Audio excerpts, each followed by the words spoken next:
Hello friends, സാന്ത്വനത്തിലേക്ക് എല്ലാവർക്കും സ്വാഗതം.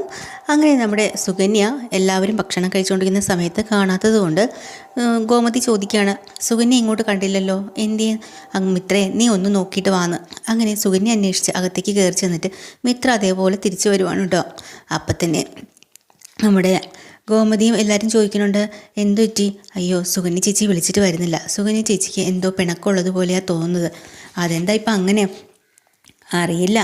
ആ ചേച്ചി ദേ വരുന്നുണ്ട്. അപ്പം സുകന്യ വന്നിട്ട് ചോദിക്കണം, എന്താ സുകന്യ പ്രശ്നം?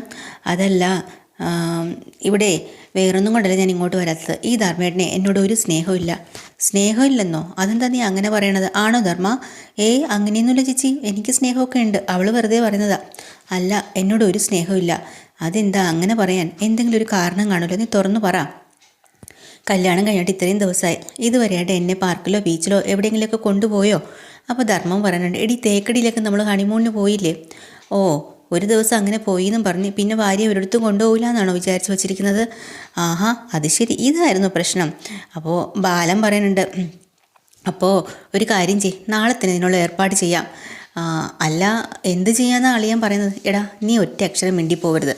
അപ്പോൾ തന്നെ ഹനിമോളും വരുന്നത്, അതേനെ, എന്തായാലും മാമ അവിടെ മിണ്ടാതിരുന്നോ.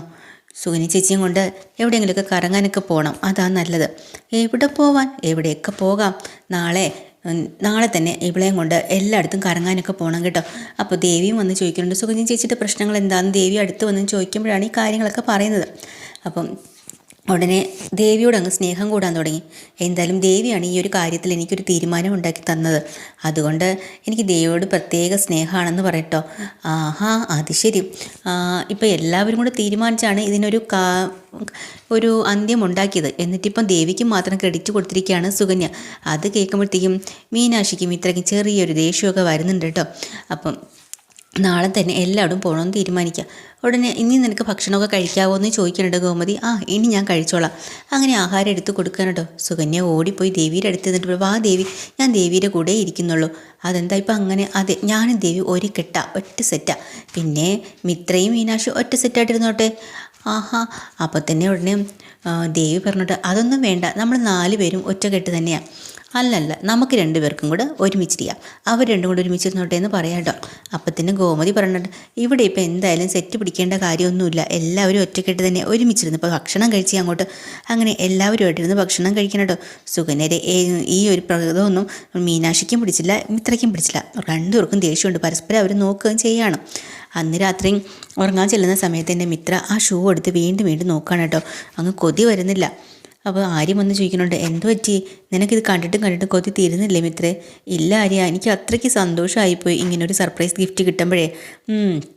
അല്ലെങ്കിലും ഓരോരുത്തരുടെ മനസ്സറിഞ്ഞ് അത് വാങ്ങിച്ചു തരിക എന്നുള്ളത് ഒരു വല്ലാത്ത സന്തോഷം തന്നെയാണെന്നൊക്കെ ഇങ്ങനെ പറഞ്ഞു പുകഴ്ത്തോട്ടോ മീനാക്ഷിനെ.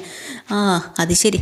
അപ്പോൾ മീനാക്ഷി ചേച്ചി വാങ്ങിച്ചു തന്നു, പിന്നെ ഏട്ടത്തി വിളിച്ച് പറഞ്ഞു. അപ്പോൾ ഇവർ 2 പേരും കൂടെ ചേർന്നപ്പോഴാണ് നിനക്ക് ഷൂ കിട്ടിയത് അല്ലേ? പിന്നെ എന്നിട്ടും അറിഞ്ഞത് വാങ്ങിത്തരാനുള്ള മനസ്സില്ലേ, അതാണ്. അപ്പോൾ അതിൻ്റെ അർത്ഥം എന്താ? ഞാൻ നിന്നോട് തുടക്കം മുതൽ പറയല്ലേ, എങ്ങനെയായാലും അഡ്വാൻസ് എങ്കിലും വാങ്ങിച്ച് നിനക്ക് ഞാൻ വാങ്ങിത്തരാമെന്ന്. അയ്യോ, ആര്യൻ ഇനി അങ്ങനെ വിചാരിക്കണ്ട കേട്ടോ.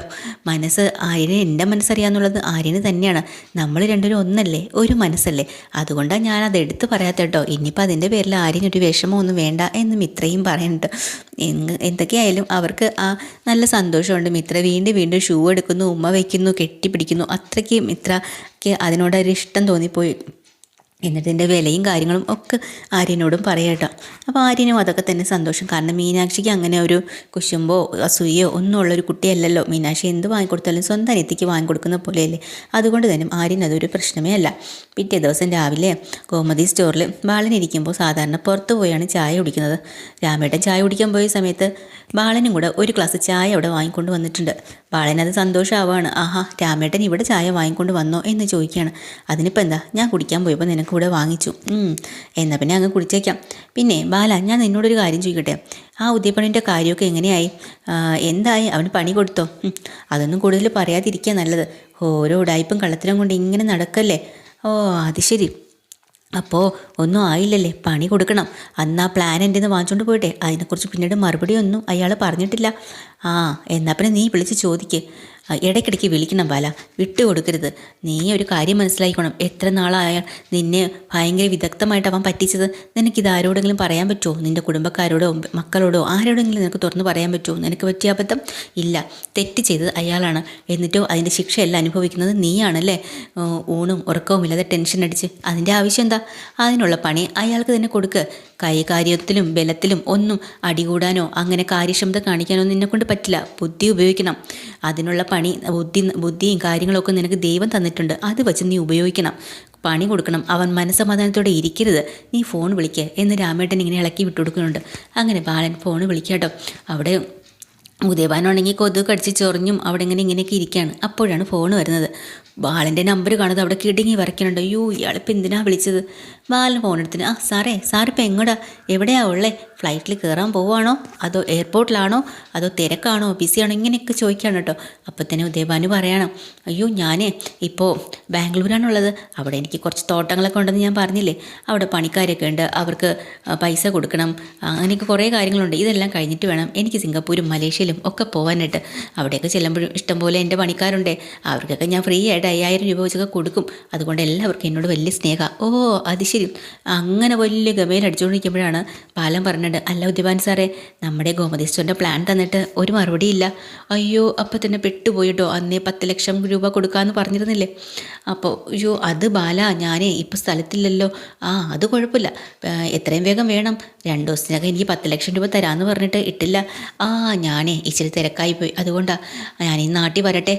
അല്ല അതിന് കുഴപ്പമില്ല, ഓൺലൈൻ പേയ്മെൻറ്റ് ചെയ്യാമല്ലോ. അതെ ചെയ്യാം, പക്ഷേ എൻ്റെ ബാങ്ക് അക്കൗണ്ടിന് ഇപ്പോൾ ചെറിയ പ്രശ്നമുണ്ട് കേട്ടോ. കുറച്ച് ദിവസം കഴിഞ്ഞിട്ട് അഡ്ജസ്റ്റ് ആവും. എന്നാൽ പിന്നെ എത്ര നാളെടുക്കും സാർ? ഒരാഴ്ച കൂടെ എടുക്കും ബാല. എന്നാൽ അടുത്ത ആഴ്ച ഇട്ടേക്കണേ, അത്യാവശ്യമാണേ, പെട്ടെന്ന് തന്നെ ഇട്ടേക്കണം, പണി തുടങ്ങാനുള്ളതാണ്. പിന്നെ സാധാരണ എന്തെങ്കിലും അപ്പോപ്പ സാധനങ്ങളൊന്നും ഉപയോഗിച്ചാൽ പോരാ, തറയൊക്കെ തന്നെ നമുക്ക് ഇറ്റാലിയൻ മാർബിളൊക്കെ ഉപയോഗിക്കണം. കൂടിയ പെയിൻ്റൊക്കെ വേണം ചെയ്യാനായിട്ട്. 3 നില ബിൽഡിംഗ് അല്ലേ, അടിപൊളിയായിരിക്കണ്ടേ എന്നൊക്കെ ബാലൻ പറയണം കേട്ടോ. അപ്പം തന്നെ ഉദയഭാനു എന്ത് ചെയ്യണമെന്നുണ്ട് ശ്വാസം പോലും വിടാനായിട്ട് പറ്റുന്നില്ല. ശരി ബാല, ശരി, എത്ര വേഗം ശരിയാക്കാം, അടുത്ത ആഴ്ച ഞാൻ ഇട്ടേക്കാം കേട്ടോ 10 ലക്ഷം എന്നൊക്കെ പറഞ്ഞ് ഫോണും വയ്ക്കാം. ദൈവമേ, ഞാൻ ഇനി എവിടെ പോകാനെന്ന് പറഞ്ഞ് അയാൾ ഇവിടെ ബാലനും രാമേട്ടനും കൂടെ അങ്ങോട്ടും ഇങ്ങോട്ടും കൈ കൊടുത്ത് പൊട്ടിച്ചിരിക്കാട്ടോ. ഇങ്ങനെ തന്നെ വേണം. വാലിന് തീ പിടിച്ചതുപോലെ അവ ഓടണം, ഓടി ഓടി നടക്കണം, അങ്ങനെ വേണം, വിട്ട് കൊടുക്കരുത്. പക്ഷേ ഇനിയും നീ വിളിക്കണം, വിളിച്ചുകൊണ്ടേയിരിക്കണം എന്നിങ്ങനെ വീണ്ടും പറഞ്ഞു കൊടുക്കാട്ടോ. അവൻ്റെ ഒരു സിംഗപ്പൂരും മലേഷ്യയും കൊണ്ട് കൊടുക്കുന്നുണ്ട്. ബാലനോടാണ് അവൻ്റെ കളി എന്ന് ബാലനും തീരുമാനിക്കുകയാണ്. നമ്മുടെ ആര്യനും ഇത്രയും കൂടെ പതിവ് പോലെ തന്നെ പ്രാക്ടീസിന് വേണ്ടി എത്തിയിട്ടുണ്ട് ഗ്രൗണ്ടിൽ. ആ സമയം വീണ്ടും ഷൂ എടുത്ത് വെച്ചിട്ട് കാലിലിടുന്നില്ല കേട്ടോ മിത്ര, അത് നോക്കിയിരിക്കുകയാണ്. അങ്ങനെ ആര്യം ചോദിക്കുകയാണ്, എന്താ നീ ഇങ്ങനെ ഇത് നോക്കിയിരിക്കുന്നതെന്ന്? അല്ല, എനിക്ക് കാലിലിടാനേ തോന്നില്ല, അത്രയ്ക്കും മനസ്സിന് സന്തോഷമുണ്ട്. അങ്ങനെ വിചാരിച്ചെന്നാൽ പ്രാക്ടീസ് നടക്കും ഇത്രേ, നമുക്ക് എല്ലാം ശരിയാവും, എല്ലാം ശരിയായി വരും, നീ ധൈര്യമായിട്ടിരിക്കുക. നമുക്കിപ്പോൾ പ്രാക്ടീസൊക്കെ തുടങ്ങാം. പിന്നെ വീട്ടിലെ കാര്യങ്ങളും മീനാക്ഷിയുടെ കാര്യങ്ങളും അവരുടെ ജീവിത കാര്യങ്ങളും ഒക്കെ പരസ്പരം അവിടെ ഇരുന്ന് സംസാരിക്കുന്നത് മാത്രമാണ് കേട്ടോ ഇന്നത്തെ എപ്പിസോഡിൽ. ഡീറ്റെയിൽഡ് എപ്പിസോഡുമായിട്ട് വീണ്ടും വരാം. ചാനൽ ഇഷ്ടമായ ലൈക്ക് ചെയ്യുക, സബ്സ്ക്രൈബ് ചെയ്യുക. താങ്ക്